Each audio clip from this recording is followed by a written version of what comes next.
वफाकी वजीर احسن اقبال चयो आहे त इमरान ख़ान पाकिस्तान दुश्मन लॉबी जी सियासत करे रहियो आहे। इंतशार पखेड़ण न ॾींदासीं, इलेक्शन जो फ़ैसिलो इतिहादी हुकूमत कंदी। लाहौर में मीडिया सां ॻाल्हाईंदे वफाकी वजीर احسن اقبال चयो त पाकिस्तान में ईंदड़ इलेक्शन जो फ़ैसिलो इतिहादी हुकूमत कंदी। इमरान ख़ान इदारनि में बेतमादी पैदा करण जी कोशिश पियो करे। हुन चयो त इमरान ख़ान पाकिस्तान मुख़ालिफ़ लॉबी जी सियासत करे रहियो आहे। इमरान ख़ान हाइब्रिड जंग जा औज़ार इस्तेमाल करे रहियो आहे।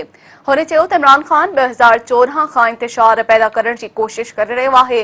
खेसि इंतशार पखेड़ण ऐं फ़साद जी सियासत करण जी इजाज़त न ॾिनी वेंदी।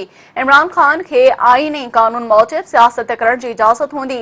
احسن اقبال चयो त आईनी ऐं जमहूरी तरीक़े सां हुकूमत तब्दील थी आहे। हिकु महीने अंदरि मुआशी इस्तेहकाम नथो आणे सघिजे। सी पैक मंसूबे खे हथ सां तबाह करण जी कोशिश कई वई आहे। इमरान ख़ान ऐं उन जी काबीना खे हिसाब ॾियणो पवंदो। वफ़ाकी वज़ीर वधीक चयो त मुल्क जी ईंट से ईंट बचाने वारनि जो हिसाब 4 हफ़्तनि जी हुकूमत खे नाहे ॾियणो।